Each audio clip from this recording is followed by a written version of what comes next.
नमस्कार, आप देख रहे हैं टेक्सटाइल टाइम्स। मैं हूं आपके साथ डूंगर सिंह सोडा लेकर हाजिर हूं हमारी खास पेशकश संघर्ष से शिखर तक।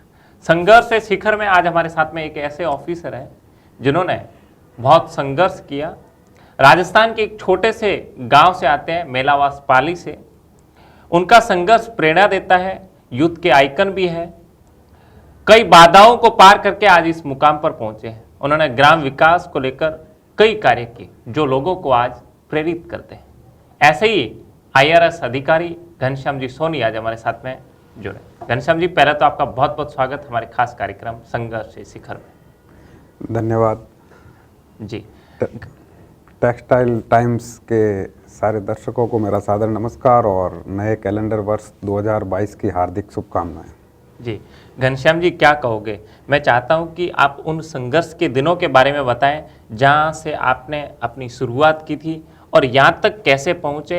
ये जो सफ़र है ये किस प्रकार का रहा?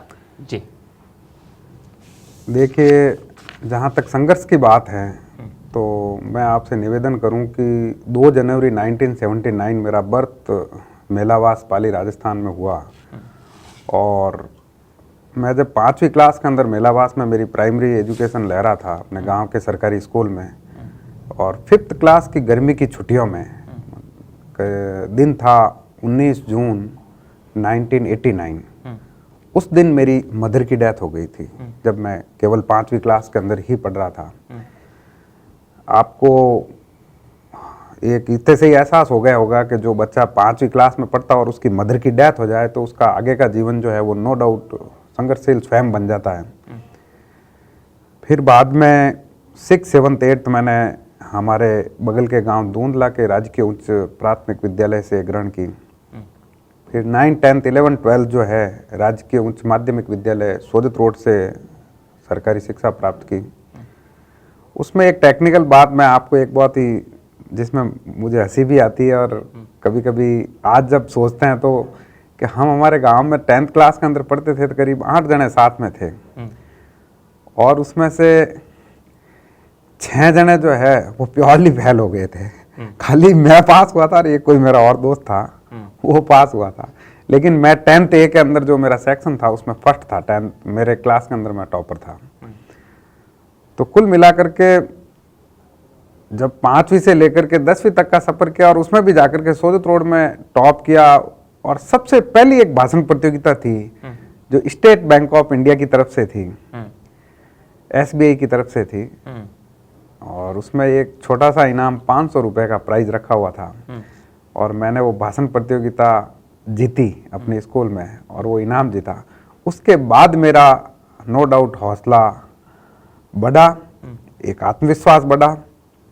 और उससे एक चीज मैं दर्शक बंधुओं को भी कहना चाहूँगा आपके माध्यम से कि स्कूली जीवन में जो भाषण प्रतियोगिता और वाद विवाद प्रतियोगिता होती है उसकी इम्पोर्टेंस आगे के जीवन में कैसे बढ़ती है, उसकी प्रासंगिकता कैसे बढ़ती है, वो मैं खुद आपके सामने प्रत्यक्ष हूँ कि उस भाषण प्रतियोगिता के बाद एक ड्रास्टिक चेंज आया मेरे में। और बाद में मेरा 11th सब्जेक्ट मैंने आर्ट्स में इतिहास, राजनीति विज्ञान और हिंदी साहित्य सब्जेक्ट लिया और आर्ट्स से ही मैंने 12th किया। उसमें भी मैं मेरी स्कूल का टॉपर रहा। तत्पश्चात मैंने अपना हिस्ट्री ऑनर्स से BA ऑनर्स सनातन धर्म राजकीय महाविद्यालय ब्यावर से किया, इतिहास विभाग से। और MA भी मैंने हिस्ट्री मॉडर्न इंडिया में की और मैं उसमें भी अपना BA ऑनर्स टॉपर रहा अपनी कॉलेज का और MA भी टॉपर रहा। और ड्यूरिंग MA मैंने 2001 का जो स्टेट लेक्चरर एलिजिबिलिटी टेस्ट है SLAT वो मैंने पास कर दिया था, जो कॉलेज लेक्चरर के लिए एक एलिजिबिलिटी होती है जी। तो ये इस तरीके से हमारा प्राइमरी से लेके उच्च शिक्षा तक का सफ़र। जी घनश्याम जी, आपने कभी उस टाइम सोचा था, स्कूल में जब पढ़ते थे आपने उस टाइम टारगेट सेट किया था कि मुझे आज जिस मुकाम पर वहाँ पहुँचना है?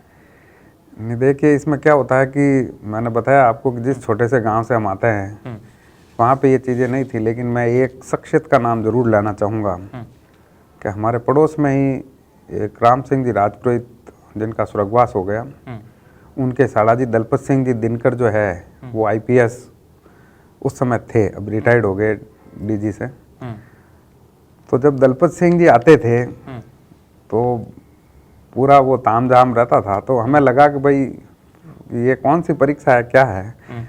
तो 7वीं 8वीं में पढ़ते थे तब ये समझ में, जब 9th 10th के अंदर आए, जब मैं 10th में आया, तब मैंने मेरी जो सोदित रोड स्कूल की लाइब्रेरी है उसमें पहली बार प्रतियोगिता दर्पण देखी थी। First time I see and read Pratiyogita Darpan. उस प्रतियोगिता दर्पण के अंदर जो साक्षात्कार पढ़ा था वो मुझे आज भी याद है। कृष्ण कुमार द्विवेदी करके थे, कुमायूं गढ़वाल उत्तराखंड से, उस समय उत्तर प्रदेश का ही एक पार्ट था। उस प्रतियोगिता दर्पण के अंक को पढ़ने के बाद उसमें जो यूपीएससी की किताबें लिखी हुई थी, इतिहास की, और 2 सब्जेक्ट हुआ करते थे, आप यकीन करेंगे कि मैंने उसी इंटरव्यू से उस किताबों के नाम लिखे, हिस्ट्री के, जो दिल्ली यूनिवर्सिटी की किताबें थी, और उन किताबों को मैंने वीपी से मंगवाया था, दिल्ली यूनिवर्सिटी से, और बाद में धीरे धीरे एक मानस बना। और आज आपको किसी ने ऐसा प्रेरित किया होगा ना कि नहीं घनश्याम जी आप है ना अब कुछ है ना यूपीएससी के एग्जाम दो, या ऐसी जो बड़े लेवल जो एग्जाम है उसको दो, कोई बंदा एक प्रेरित करता है ना उसको लेकर, तो आपके कौन रहे प्रेरणा स्रोत? मैं सबसे बड़ा प्रेरणा स्रोत और प्रेरणा पुंज मेरे स्वर्गीय पिताजी श्री कंवरलाल जी सोनी को मानता हूँ। वो हमेशा इस चीज़ के लिए हौसला अफजाई करते थे, क्योंकि वो ज्योतिषाचार्य भी थे, आयुर्वेद के भी ज्ञानी थे। तो ज्योतिष के अंदर वो हमेशा कहते थे कि तेरे भाग्य में बहुत बड़ी चीज़ लिखी हुई है, तू पढ़ेगा तो बहुत बड़ा आदमी बनेगा, ये वो। तो एक बच्चे के लिए एक मोटिवेशन डोज होता है। लेकिन जब मैंने 12th की और मैं कॉलेज में गया ब्यावर में, मैंने हिस्ट्री ऑनर्स से बीए किया, आपको बताया मैंने, दौरान हमारे वहाँ के जो भी इतिहास के स्टाफ थे, जिसमें हमारे एमएल शर्मा साहब थे, बीएल उपमन्यु साहब थे, सारे जो प्रोफेसर महोदय थे वो हमें प्रेरित करते ही थे, मनरूप जी देवड़ा वगैरह। लेकिन उसमें एक शख्सियत थी रमेश चंद्र तिवारी, जिनको आरसी तिवारी हम कहते हैं, जो तिवारी क्लासेज उस समय चलाते थे। मैं हृदय से आभार व्यक्त करता हूँ रमेश चंद्र तिवारी जी का। उनकी मदर संस्कृत की प्रोफेसर थी, विभागाध्यक्ष थी। आरसी तिवारी साहब पहले शख्स थे जिन्होंने, मतलब मैं उनसे मिला और मेरे को एक सिंधु घाटी सभ्यता के पतन के कारण आज भी मुझे याद है, वो क्वेश्चन दिया था उन्होंने, और मैंने उन कारणों को 100 शब्द के अंदर लिखा और उनको बताया। तो उस दिन उन्होंने मुझे कहा कि सोनी तुम्हारे में कैलिबर है यूपीएससी का, सीधा कहा उन्होंने, और आप इसके लिए एकदम मानस बनाओ। वो थे जिन्होंने 4 बार आईएएस का इंटरव्यू दिया था तिवारी जी ने, लेकिन उनका फाइनल सिलेक्शन नहीं हुआ था। उसके बाद उन्होंने एक तिवारी क्लासेज के नाम से कोचिंग चलाया था ब्यावर के अंदर भी, आज भी है। तो मैं तिवारी जी को प्रणाम करता हूँ। और सबसे पहले दिल्ली मुझे मुखर्जी नगर के अंदर, जो कि एक तरीके से आईएएस मटेरियल है, मतलब वो नगर ही मुखर्जी नगर ऐसा जहाँ सारे कोचिंग सेंटर हिंदी माध्यम के हो, चाहे इंग्लिश मीडियम के राजेंद्र नगर में होते हैं, बट हिंदी माध्यम का हमारा मुखर्जी नगर और बतरा है। तो सबसे पहले मुखर्जी नगर में रमेश चंद्र तिवारी जी जो है उनके साथ गया था, और वो मुझे वहाँ ले जा करके सारे इंस्टीट्यूट घुमा करके सारे नोट्स वहाँ से कैसे लेते हैं, क्या करते हैं। फिर उन्होंने मुझे एक वहीं से ही प्रेरणा दी कि जरूरी नहीं है कि आपको यहीं बैठ करके करना है। तो वहाँ से वो मुझे डिस्कवरी क्लासेज भी लेके गए थे सबसे पहले, फिर एक निर्माण क्लासेज था वहाँ पे भी लेके गए थे। लेकिन उसके बाद एक माहौल बन गया कि भाई हम पढ़ सकते हैं, तैयारी कर सकते हैं, ऐसे नोट्स लाते हैं, ऐसे क्वेश्चन होते हैं, ऐसे पढ़ाई की जाती है। एक जो रास्ता होता है ना, जो नेविगेटर होता है दिखाने वाला, तो इस नेविगेटर के अंदर आप आरसी तिवारी साहब का नाम बिल्कुल बेबाक ले सकते हैं, और उनको मैं ये पूरा श्रेय देता हूँ। घनश्याम जी, आपको आगे पढ़ाने में, क्योंकि आज यूपीएससी है बहुत, जैसे कि एक 10th 12th तक के अपने पढ़ते हैं तो नॉर्मल खर्चा रहता है, लेकिन उसके बाद में क्योंकि अपन सिटी चेंज करते थे, एरिया चेंज करते थे, फिर पढ़ाई का खर्चा दूसरा, वो सब मैनेज करना बहुत भारी पड़ जाता है। क्योंकि राजस्थान में इतना ज़्यादा पैसे की अर्निंग नहीं हुआ करती थी पहले के ज़माने में। फिर आपने यूपीएससी क्लियर करने के लिए कोचिंग ज्वाइन की होगी या सब कुछ, तो फिर वो सब कुछ पैसे कैसे मैनेज हुए उस टाइम? नहीं, मैं आपसे यही आग्रह कर रहा हूँ कि जो मेरी क्योंकि मेरी पूरी पढ़ाई लिखाई गवर्नमेंट कॉलेज से हुई है और गवर्नमेंट स्कूल से हुई है। तो मेरे माताजी के देहांत के बाद, और पिताजी हमारे 2006 में उनकी डेथ हुई थी, मेरी पढ़ाई लिखाई पूरी हो गई थी, उसके बाद शादी भी हो गई थी। कॉलेज लेक्चरर था मैं प्राइवेट एडेड कॉलेज के अंदर तब। जब 2002 के अंदर मैंने पीजी किया तो मैंने आपसे निवेदन किया कि मैं 2001 में स्लेट पास कर चुका था। 3 जुलाई 2002 को मेरी शादी हो गई थी। अपने राजस्थान में शादी कर ही देते हैं जनरली, पीजी हो गई, बड़े हो गए बच्चे। तो 3 जुलाई 2002 को जब मेरी शादी हो गई, उसके बाद उस स्लेट के सर्टिफिकेट के बेस पे अगस्त 2002 के अंदर मैंने मेरा जिला मुख्यालय का जो कॉलेज है, पाली बांगड़ महाविद्यालय, राजकीय महाविद्यालय बांगड़ पाली, उसको एज ए गेस्ट लेक्चरर मैंने ज्वाइन कर दिया था और वहाँ से मेरी अर्निंग शुरू हो गई थी। तो मतलब मैंने एक तरीके से कॉलेज के बाद काम जस्ट पास होने के बाद, शादी होने के 1 महीने बाद ही शुरू कर दिया था। और बाद में जब मैं लक्ष्मणगढ़ श्री भगवान दास तोदी कॉलेज है, लक्ष्मणगढ़ सीकर, वहाँ मेरा हो गया था 2005 के अंदर। और ड्यूरिंग जो मेरा 3 साल का पीरियड था उसमें मैंने 1-1.5 साल बांगड़ कॉलेज में पढ़ाया। उसके बाद मैंने पूरा टाइम तिवारी जी को दिया। वो मुझे क्वेश्चन लिखवाते थे, उनके इंस्टीट्यूट में मैं पढ़ाता था, तो वहाँ से मेरी अर्निंग हो जाती थी कि भाई चलो। और उसके बाद फिर मैं भगवान दास तोदी कॉलेज लक्ष्मणगढ़ चला गया, शेखावाटी को अपनी कर्मभूमि बना दिया था। जी घनश्याम जी, जैसे शिक्षक थे, अब बोला सब छोड़ो, अब तो मुझे यूपीएससी ये मेरा है ना मुकाम नहीं है, अब मुझे बहुत आगे जाना है, मुझे यहाँ नहीं बहुत जगहों को कर्म भूमि बनाना है। तो वो कब दिमाग में आया कि अब तो शिक्षक पे ध्यान नहीं, अब मेरा टारगेट ये नहीं है यूपीएससी?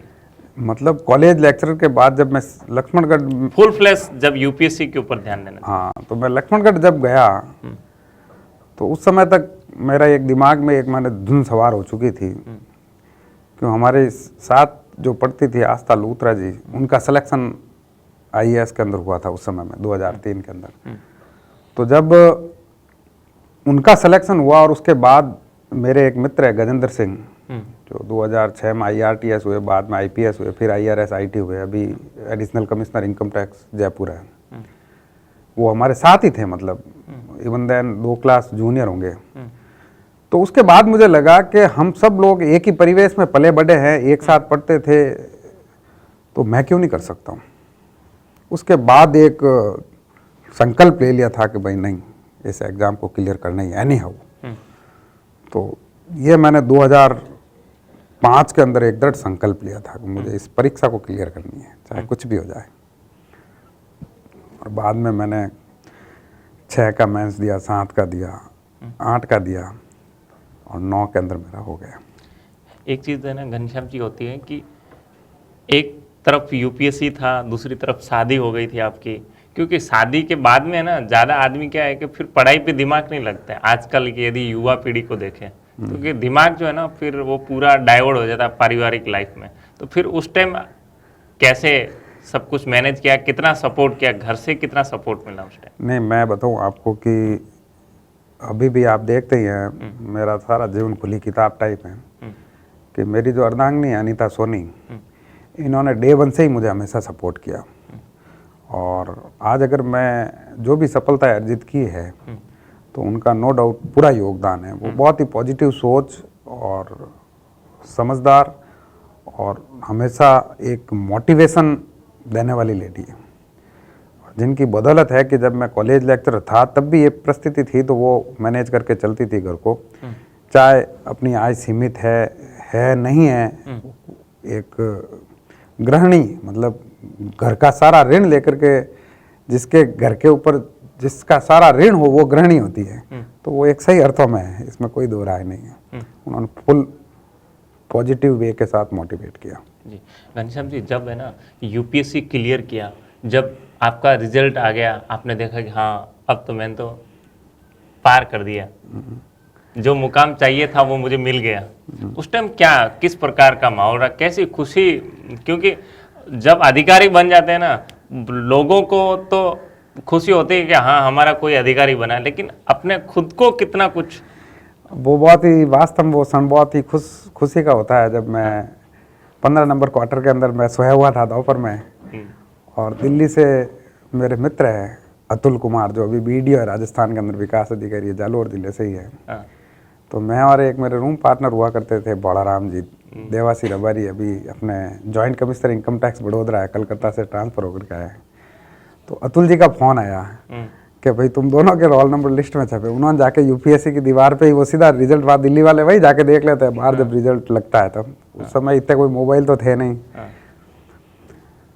तो ये सूचना उन्होंने दी सबसे पहले। और मेरे मोबाइल पे फ़ोन भी उन्होंने ही किया कि भाई ये ऐसा मतलब जो है।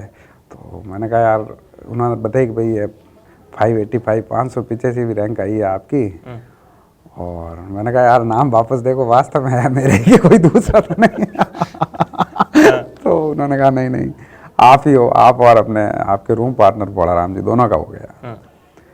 तो बहुत ही खुशी हुई। फिर हम सीधा, मेरे पास एक हीरो बुक गाड़ी हुआ करती थी, तो उस हीरो बुक को लेकर के मैं सीधा मोदी इंस्टीट्यूट गया। वहाँ पे कंप्यूटर हुआ करता था भाई, वो नेट वगैरह कनेक्शन ठेठ बाहर था। तो वहाँ जा करके हम लोगों ने देखा उसको, यूपीएससी खोल करके भाई लिस्ट, और धीरे धीरे चलते थे। पेंटियम वाले कंप्यूटर हुआ करते थे, तो देखा भाई नहीं रिजल्ट सही है।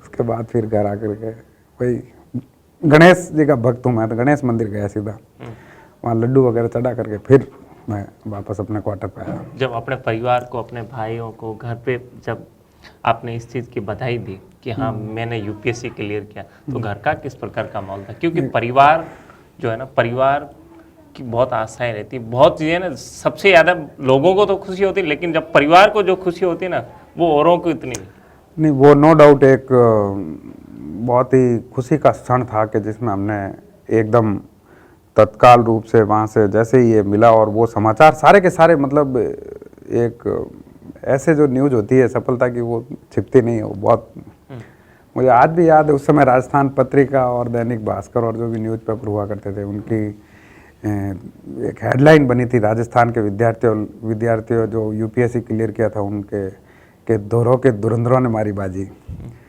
और आसमां से आगे ऊंची छलांग। मतलब तो मतलब वो पढ़ते थे तो लाइनों में थोड़ा एक बुस्टअप आता था, और जब घर के अंदर ये सारी चीज़ें पहुंची, वहाँ पे समाचार पहुंचे, तो घर का, गांव का माहौल तो खुशी का नो डाउट होता ही है। दूसरे दिन जब स्टेशन से गए ट्रेन पकड़ करके, तो सोदित रोड रेलवे स्टेशन के ऊपर ढोल नगाड़े घोड़े लेकर के जो है वहाँ पे 500,000 आदमी आ गए, तो वो प्रेम स्नेह तो होता ही है। जी घनश्याम जी, पहली पोस्टिंग आपकी कहाँ पर हुई थी? पहली पोस्टिंग, हमारी ट्रेनिंग जो है वो 30 अगस्त 2010 को हमने जब ज्वाइन किया, तो हैदराबाद MCR मैरी चेन्ना रेड्डी इंस्टीट्यूट है, उसको ज्वाइन किया था। 3 महीने का फाउंडेशन कोर्स हमारा वहाँ पे हुआ था। उस फाउंडेशन कोर्स के बाद फिर 15-20 दिन के लिए हम लोग फरीदाबाद, हमारी जो मदर एकेडमी नासेन है, वहाँ गए थे। फिर नासेन के बाद जो है हम यहाँ पे अपना मुंबई आ गए थे। तो मुंबई भांडुप के अंदर जो हमारी एकेडमी है, वहाँ पे 2 साल की ट्रेनिंग हमारी कंप्लीट हुई, और फिर मुझे बड़ोदरा जोन सेंट्रल एक्साइज का अलॉट हुआ सर्विस टैक का। फिर पहली पोस्टिंग 2012 के अंदर जो है वो मई जून के अंदर मैं सूरत आ गया था।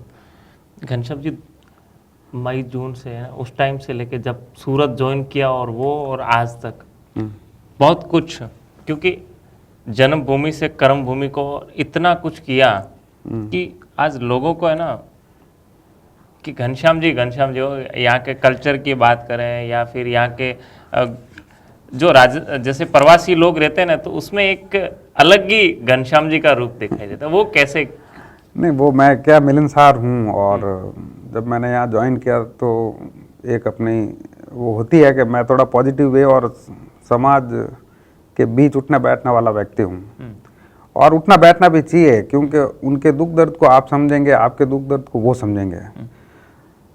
प्रशासन, चाहे आपका टैक्सेशन का हो, चाहे कोई भी हो, उसमें आदमी जुड़ाव रहता है तो समस्याओं के समाधान की तरफ वो आगे बढ़ता है।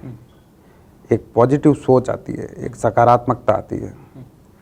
आप घर और परिवार से थोड़ा सा आगे समाज की तरफ बढ़ते हैं तो नो डाउट एक ऐसी वेव आती है जो कामों को इजी कर लेती है। घनश्याम जी ना, एक अपने मारवाड़ की बात करें, आप राजस्थान जैसे पाली हो तो मारवाड़ी है, वो मारवाड़ और सूरत के अंदर क्या क्या भिन्नताएं, क्या समानताएं आपको दिखी यहाँ पर? क्योंकि इतने साल आपने बहुत करीब से इस सूरत राजस्थान और गुजरात की कल्चर आपको मैं बता दूं कि दूध और शक्कर जैसी है। जैसे दूध में आप शक्कर मिला दो तो दिखेगा नहीं।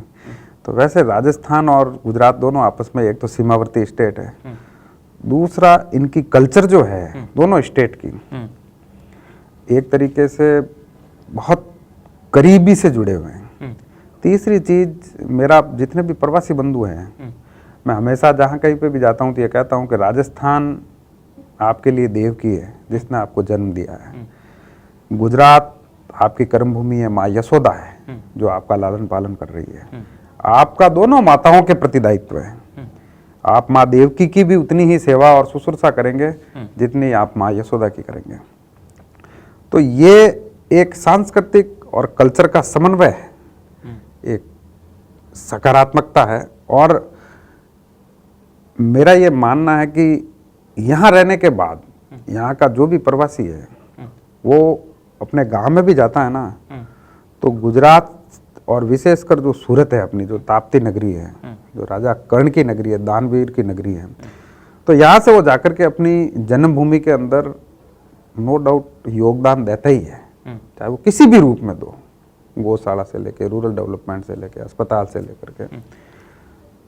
तो मैं समझता हूँ कि ये दोनों का डिफरेंस नहीं है, दोनों का समन्वय है, दोनों संस्कृतियों का। जी घनश्याम जी, हमने देखा है ना कि सोशल मीडिया में आप बहुत एक्टिव रहते हैं, लोगों को पर्यावरण, ग्राम विकास, अलग अलग चीज़ों के लिए आज मोटिवेट करने के लिए अलग अलग टिप्स देते रहते हैं, कुछ अच्छी अच्छी चीज़ें सोशल मीडिया पर आप भेजते रहते हैं। क्या कहोगे कैसा होना चाहिए ग्राम विकास? क्योंकि आज आप है ना, आपने जो कर दिखाया, जैसे आज मेलावास है, आज देश में एक मेलावास एक अलग पहचान बन गया। राजस्थान में कई लोग देखने आते हैं कि हाँ मेलावास क्या है। देखिए, मेरी हॉबी जब मैं यूपीएससी के अंदर था तो जैसे लोगों की गज़ल सुनना होती है, क्रिकेट खेलना होती है, तो मेरी हॉबी संघ लोक सेवा आयोग के अंदर भी रिटर्न के अंदर थी। जो मेरा आईएएस मेंस का फॉर्म भरा हुआ था उसमें ये लिखा हुआ था कि ग्राम विकास पर ग्रामीणों से चर्चा करना, discuss with villagers about rural development. अपनी ये जीवन शैली को कैसे ढाला फिर?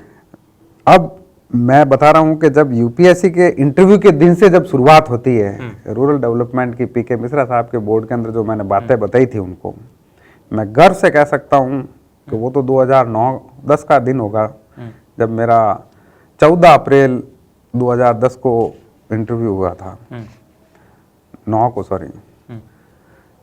तो उसके बाद से लेकर के अभी तक जो ग्रामीण विकास के लिए मेरा एक सीधा कंसेप्ट है कि महात्मा गांधी जी ने अपने मेरे सपनों के भारत की एक किताब है उनकी, एक आप किताब पढ़िए एपीजे कलाम साहब की विजन 2020। उन दोनों का सारांश एक ही है कि भारत की आत्मा वास्तव में गाँव में बसती है और हिंदुस्तान का करीब 70% आबादी जो है वो गाँव में निवास करती है। हम अगर स्मार्ट विलेज का कंसेप्ट करते हैं पूरा, तो स्मार्ट इंडिया ऑटोमेटिक बनता है, आधुनिक गांवों से आधुनिक भारत बनेगा। हमें एक बहुत बड़ी बात यह है कि जब हम गांवों को डेवलप कर देंगे तो गांव में रोजगार दे देंगे तो कौन आदमी महानगर की तरफ बढ़ेगा? बताऊं, मैं एक मुंबई महानगर है, मेरी ट्रेनिंग वहां हुई, मैंने उस शहर को करीब से देखा है 2010 से 12 तक। मुंबई ओवर क्राउडेड हो चुका है 1985 में। 1985 में मुंबई में जितनी आबादी रहनी चाहिए वो आ चुकी है। 1985-86 से मुंबई में अब जा करके जो भी बस रहे हैं वो ओवर क्राउडेड है। तो उस शहर की जो महानगर की जो आज हम महामारियों का सामना कर रहे हैं, क्यों नहीं हम अपना जो गांवों के लोग हैं उन्हीं को रोजगार दे दे, उनको अच्छा स्वास्थ्य दे दे, अच्छी शिक्षा दे दे, तो ये जो माइग्रेशन बढ़ रहा है शहरों की तरफ वो थम जाएगा और एक संतुलित और समावेशी विकास है वो वास्तव में जिसको हम रूरल डेवलपमेंट कह सकते हैं, वो सपना हमारा साकार होगा। और उसी मेलावास मॉडल को मैं आपको बताऊं कि रूरल डेवलपमेंट के लिए भी कई समस्याएं आती हैं। आप जब गांव के अंदर काम करते हो तो आपका विरोध भी होता है, प्रशंसा भी होती है, सब चीज़ें होती हैं, लेकिन वो सबको फिर साथ लेके आगे बढ़ना पड़ता है। गांव के अंदर जैसे आपने बीच में हमने देखा सोशल मीडिया पे, क्योंकि सोशल मीडिया पे हर चीज़ की एक्टिविटी आपकी हमें मालूम चलती है, जो बंदा आपको फॉलो करता है। जैसे वहाँ जो ज़मीन थी जो गायों के लिए आपने उसको पूरा करके दे दिया, खेल के लिए वहाँ पर आपने पूरा एक जिम जैसा वो चालू कर दिया, फिर सीसीटीवी कैमरे, आपने सौर ऊर्जा के प्लांट, ये सब चीज़ें कैसे मैनेज की? क्योंकि एक अकेले और फिर सब लोग खिलाफ, क्योंकि जिन्होंने अतिक्रमण कर रखा था वो लोग तो आपके खिलाफ ही थे। नहीं, वो सब मैं उन सबको धन्यवाद देता हूँ। देखो, ये जीवन का एक पार्ट होता है कि जब आप एक अच्छा कदम उठाने के लिए जाते हैं तो एक वो संकल्प शक्ति के साथ, मजबूत और दृढ़ता के साथ उठाया जाता है। और मैं राजस्थान सरकार और प्रशासन उन सभी का आभार व्यक्त करता हूँ, मेरे सारे गांव वासियों का। मैं कभी भी ये नहीं मानता कि किसी ने मेरा विरोध किया, क्योंकि ये एक तत्कालीन स्वार्थ की बात होती है। गोचर हमने साफ करवाई और वहाँ पे वृक्षकुंज बनाया और जिम्नेजियम, ओपन जिम वगैरह तैयार किया, तो उसके पीछे एक प्लांटेशन की पूरी 2 किलोमीटर 1 किलोमीटर लंबी पट्टी तैयार की, गौशाला को डेवलप करवाया। ये एक सपना होता है कि एक स्मार्ट विलेज बने। आज जैसे आप कहते हैं, आज इस टेक्सटाइल टाइम्स चैनल के ऊपर मैं बैठा हूँ और आपने मेलावास का इतनी बार नाम लिया है, तो मैं समझता हूँ कि मेरी जो तपस्या साधना जो भी थी और इसमें मेरे गांव वालों का संपूर्ण सहयोग था। अकेला आदमी कुछ नहीं कर सकता, उसमें सब भामाशाह होते हैं, प्रशासनिक अधिकारी होते हैं, हमारे जो राजनेता हैं उन्होंने भी अपना मोटिवेशन दिया, समर्थन दिया, सहयोग दिया। तो इन सबके सामूहिक सहयोग से मैं आपको ये कहूँगा कि मेलावास के अंदर वो पौधे हैं कि एक पौधे के ऊपर टूटी लगी हुई है, आपको पूरे राजस्थान में नहीं मिलेगा। और जब एक एक पौधे के ऊपर आप टूटी लगा देते हैं, नल लगा देते हैं, स्प्रिंकलर के लिए मेरे बड़े भाई साहब जवहरी लाल जी, मेरा भतीजा और जो भी हमारी टीम थी, उन्होंने दिन में धूप में बैठ करके खुद ने, सब ने अपने हाथों से किया, कोई मजदूरों ने नहीं किया वहाँ पर। तो मेरे कहने का मतलब, आपके मन में एक भाव होना चाहिए ये कि आपकी मातृभूमि के प्रति कुछ सोच है। और मैं इसको थैंक्सलेस जॉब मानता हूं कि अपने इसलिए भी नहीं करना है कि हमारी कोई तारीफ करें। हमारा कर्तव्य है, हमारी मातृभूमि, हमारा मातृभूमि की मिट्टी हमारी चंदन है और उसकी पूजा और उसके लिए गर्व करना हमारा फर्ज है। इसको मान कर आप जैसे बहुत से लोग सुखी संपन्न हैं आज सूरत जैसे शहर में, क्योंकि अपना सूरत को यदि देखें तो सूरत में ऐसे बहुत से प्रवासी लोग हैं जो सुखी संपन्न हैं, यहाँ बहुत कुछ कर सकते हैं गांव विकास के लिए, अपने जन्मभूमि के लिए। लेकिन उन लोगों के लिए क्या कहोगे जो करना चाहते हैं लेकिन सही दिशा नहीं है?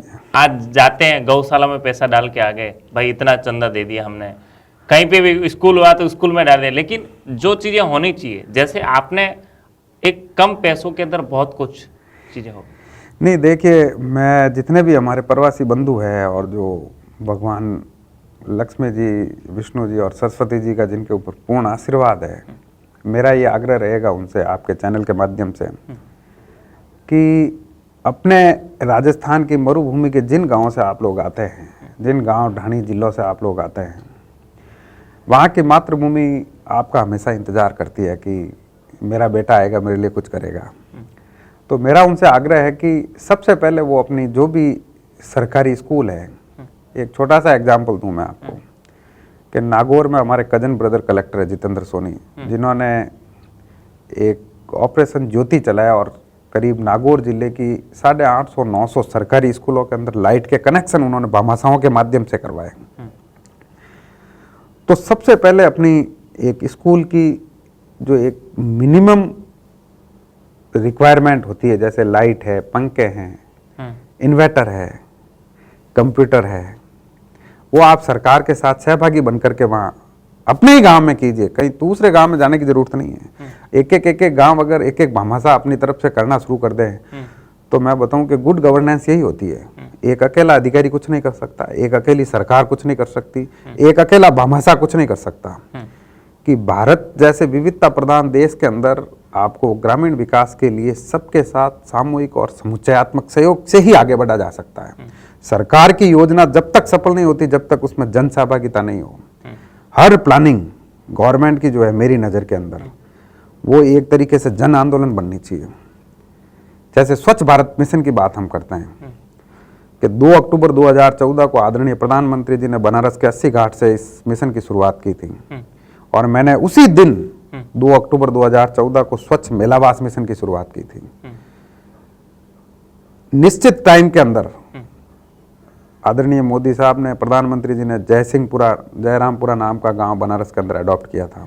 हमारे आदरणीय सांसद CR पाटिल जी ने चीखली गांव को डेवलप किया था। उसी तर्ज पर सारे सांसदों ने आदर्श गांव गोद लिए थे। हमने भी उसी दिन, ठीक है, मेरा जन्म हुआ मेलावास, मैंने अपनी तरफ से एक नौकरशाही और ब्यूरोक्रेसी की तरफ से पहल की कि हम हमारे गांव को एक अच्छा करें। हमारी हॉबी थी, रुचि थी, पर्यावरण और स्वच्छता मेरी अभिरुचि है।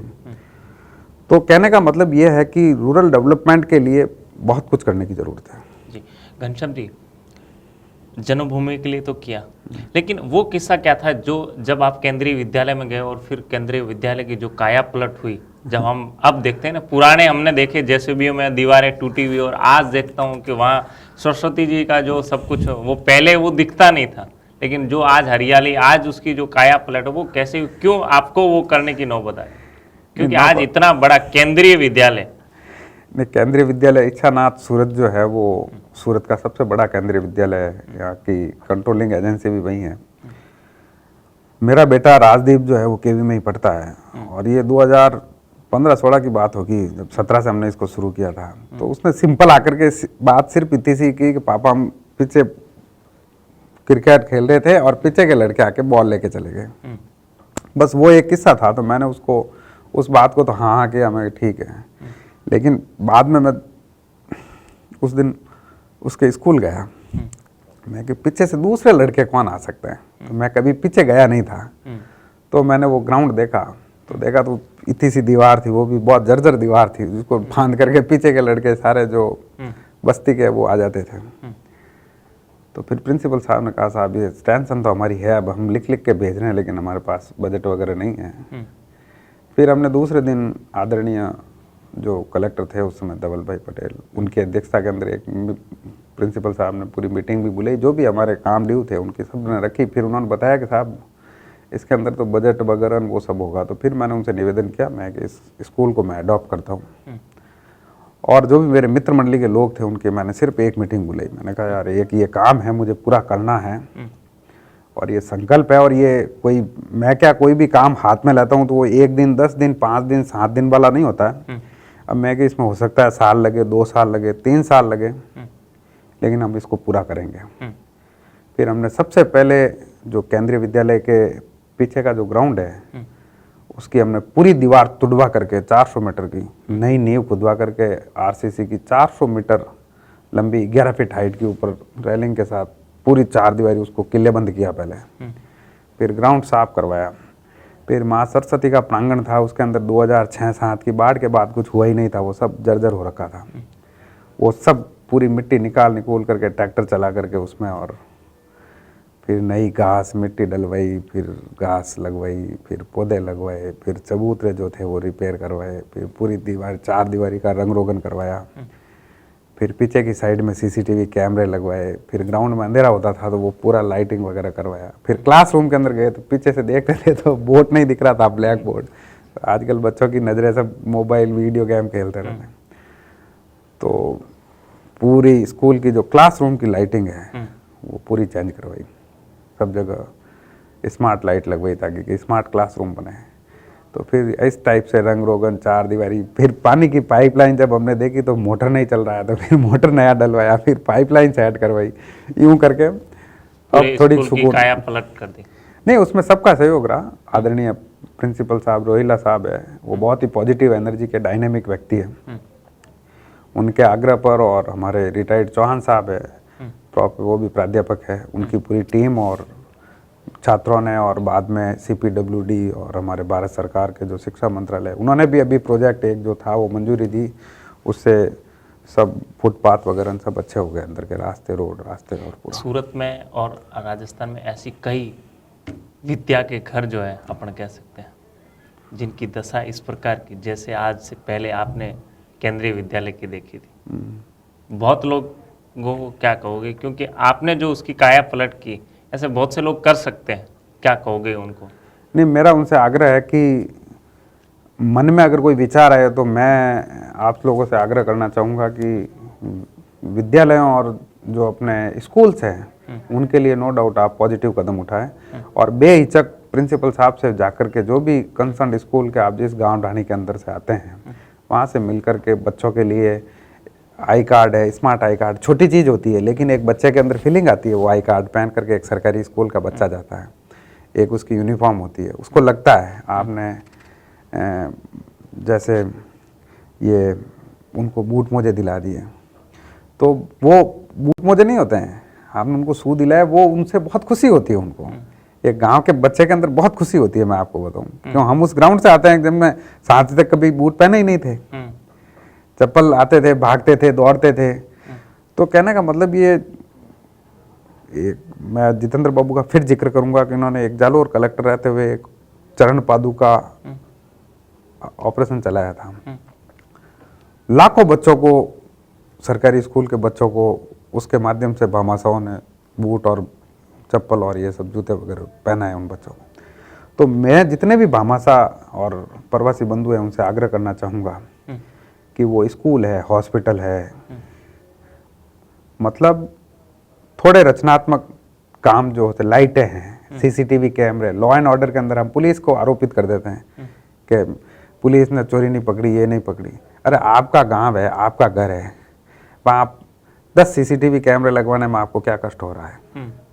आपकी गांव की रखवाली तो हो रही है, तो ये चीज़ें आपको करनी पड़ेगी। जब आप अपनी तरफ से ये कदम उठाओगे तो ऑटोमेटिकली प्रशासन और लॉ एंड ऑर्डर स्वतः ही मेंटेन होगा।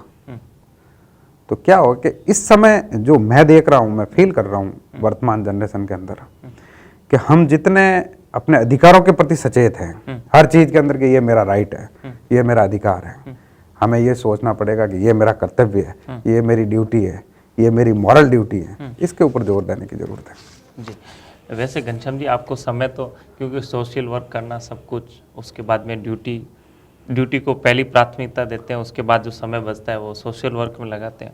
उसके बाद में घनश्याम जी क्या करते हैं? क्योंकि उसमें थोड़ा बहुत टाइम बचता है, तो उसमें आपकी क्या हॉबी और क्या करते हैं उस टाइम? मेरी हॉबी जो है वो ज़्यादातर मैं क्या है कि किताबें पढ़ना है, पढ़ता खूब हूँ मैं, और पढ़ने में मुझे ज़्यादातर जो महापुरुषों की जीवनियाँ हैं उनको पढ़ता हूँ, प्लस जितने भी अपने प्रधानमंत्री रहे हैं उनके भाषण जरूर पढ़ता हूँ।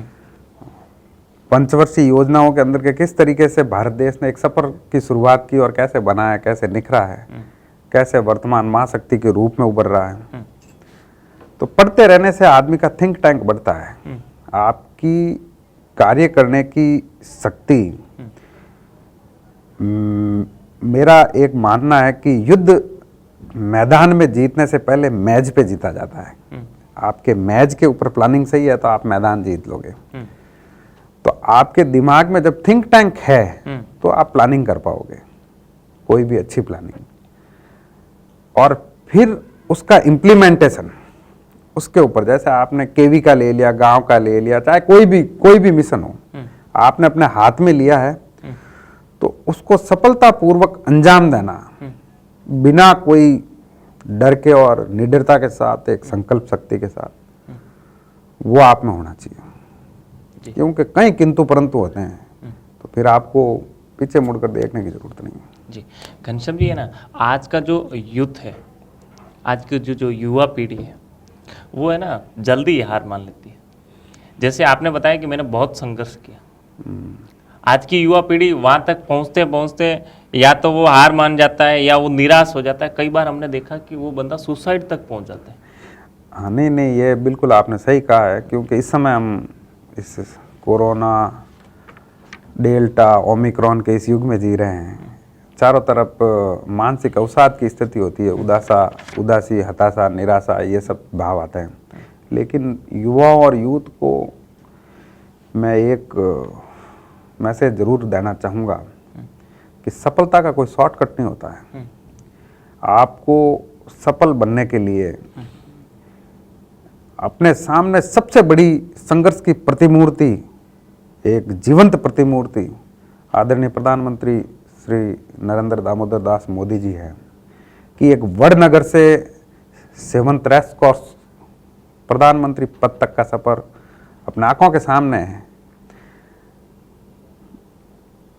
तो ये चीजें आपको मैं तो कहूँ चाहे कोई किसी वो बात नहीं करता हूँ, बट एक एज ए व्यक्तित्व मेरा एक मानना है कि आपको प्रेरणा जो है वो एक पावर के रूप में मिलती है। आज का युवा और यूथ छोटी सी चीज को लेकर के आपने बताया कि जैसे हताशा, निराशा और सुसाइड तक का वो निर्णय ले लेता है, तो ये वास्तव में इस परिवेश की सबसे बड़ी है। आप किसी को भी कुछ नहीं दे सकते हो, तो आप दिलासा दो, एक उम्मीद दो, आप से जो भी मिले उसके साथ आप पॉजिटिव बात रखिए, एक सकारात्मक सोच के साथ। जैसे एक दुकानदार है, एक नौकर है, कोरोना काल आ गया, दुकानदार का माल नहीं बिक रहा है, उसको देने के लिए तनख्वाह नहीं है, लेकिन वो अपने मजदूर को एक पीठ थपथपा करके इतना ही कह देना कि मैं बैठा हूं, तुझे चिंता करने की जरूरत नहीं है, तेरे बच्चे मेरे बच्चे हैं, वो इतना कह देगा, उसको जोश आ जाएगा। अगर वो 1 मिनट के लिए भी वो बात वो सोचेगा कि नहीं मेरा सेठ मेरे पीछे खड़ा है, तो आपको इस परिवेश के अंदर मेरा ये मानना है कि एक तो असफलता से नहीं घबराना है। हम 4 नहीं 5 बार फेल हुए यूपीएससी के अंदर, बाद में पास हो गए। तो असफलता सफलता की पहली सीढ़ी है। कोई भी असफलता आपकी अंतिम असफलता नहीं है। कोई भी एक परिणाम आपके जीवन की दशा और दिशा को तय नहीं करता है। कोई भी एक चीज प्लस या माइनस हो जाए, इससे आपकी मतलब जीवन ही निरर्थक हो गया, ऐसा हो नहीं सकता। कोई भी एक ऐसा पल जो आपके जीवन को कि मेरे जीवन को बर्बाद कर दिया साहब, जनरली लोग ऐसी चर्चा करते हैं, मैं नहीं मानता। मेरा ये मानना है कि आप हमेशा भी पॉजिटिव रहिए। गीता सार लिखा है, जो हुआ अच्छा हुआ, जो होगा वो भी अच्छा होगा, और जो होने वाला है वो निश्चित रूप से अच्छा होने वाला। तो ये सकारात्मकता का पथ है ना, वो आदमी के अंदर एक अलग ही ऊर्जा लेके आता है। और जितने भी युवा है वो हमेशा पॉजिटिव सोचे, पॉजिटिव एनर्जी के साथ रहें और सकारात्मक चिंतन करें, नकारात्मक और नेगेटिव शक्तियों से दूर रहें।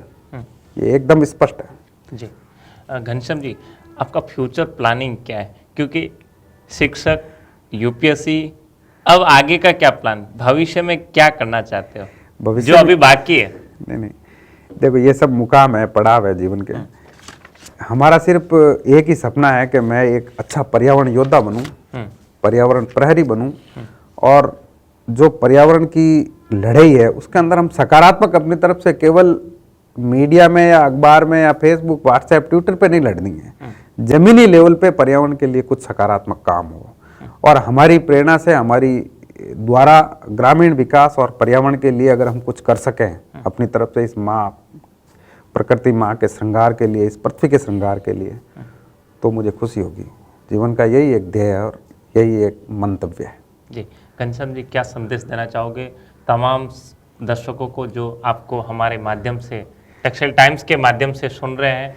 क्या कहोगे उनको? मैं क्या संदेश देना टेक्सटाइल चाहोगे? टाइम्स के माध्यम से सभी दर्शक मित्रों को सबसे पहले तो एक शिक्षक के रूप में ये कहना चाहूँगा कि इस कोरोना काल के अंदर आप अपने बच्चों के ऊपर अननेसेसरी कोई दबाव नहीं डालेगा, वो पढ़े, वो अपना जीवन स्वयं तय करेंगे, क्योंकि हर बच्चा अपना ख्वाब लेकर के खुद खड़ा होता है और वो अपनी मंजिल तक खुद पहुंचता है। दूसरी चीज़, जितने भी प्रवासी पूंजीपति है उनसे मेरा आग्रह है कि वो अपने गांवों की तरफ ऐसे समय में जब सरकार स्वयं खड़ी है, तो अपने पास जो काम कर रहे हैं, रोजगार जो भी लोग ले रहे हैं, आप अपने आस और अड़ोस पड़ोस के लोगों के साथ एक पॉजिटिव सकारात्मकता के साथ अपने गांवों के स्कूल है, हॉस्पिटल है, उन चीज़ों के ऊपर जरूर योगदान दें। और तीसरा, जो हमारे युवा और यूथ है जो कंपटीशन की तैयारी कर रहे हैं, जो यूपीएससी, जीपीएससी, आरपीएससी की तैयारी कर रहे हैं, उनसे मेरा आग्रह है कि वो एक असफलता को जीवन की अंतिम असफलता, या ऐसा नहीं है कि सारे जीवन के रास्ते बंद हो गए, ऐसा कभी नहीं होता। आप हमेशा असफलता को सफलता की सीढ़ी मान करके, आप अनुभव कहाँ से मिलता है? गिरने से मिलता है। आपको जीवन की सच्चाई ठोकर सिखाती है। तो मैं आपको ये कहूँ कि कोई भी एक परिणाम आपके पॉजिटिव नहीं आया या सकारात्मक नहीं आया, तो उससे आपको निराश नहीं होना है। चरे वेती जीवन का यही एक सिद्धांत है। आप सतत, अनवरत, निरंतर, लगातार चलते रहें और सकारात्मक सोच के साथ सकारात्मक पथ पे बढ़ते रहें। धन्यवाद। घनश्याम जी, एक लास्ट चीज, आप राजस्थान के कल्चर को बहुत ज़्यादा पसंद करते हो क्योंकि राजस्थान की उस जन्मभूमि से आते हो। और वहाँ के कुछ ऐसा कोई गीत, ऐसा कोई लोकगीत जो आपको बचपन से आज भी पसंद है, वो बार बार कहीं बैठे रहते हो तो मन में वो गुनगुनाते रहते हो, उसकी 2 लाइनें लास्ट जी। देखिए राजस्थान के तो सारे ही गीत अच्छे हैं, राजस्थान। लेकिन और आपके बेहद आपको पसंद है। मेरा पसंदीदा गीत चिरमी है। हाँ उसकी 2 लाइनें मैं, आपने कहा है तो निश्चित रूप से सुनाऊंगा जी। कि चिरमी मारी चिरामणि, चिरमी मारी चिरामणि, इन चिरमीरा डाला 4 वारी जाऊं चिरमी ने। चलो बहुत बहुत धन्यवाद। तो ये थे घनश्याम जी सोनी, जिन्होंने साफ तौर पे संदेश दिया, प्रवासी राजस्थान के जो प्रवासी लोग हैं उनको खास तौर पे संदेश दिया कि गांव के विकास की ओर योगदान दें, गांव के लिए कुछ करो। आज गांव को आप लोगों की जरूरत है। आज किस खास रिपोर्ट में इतना ही। आप देखते रहिए टेक्सटाइल टाइम्स। नमस्कार, धन्यवाद।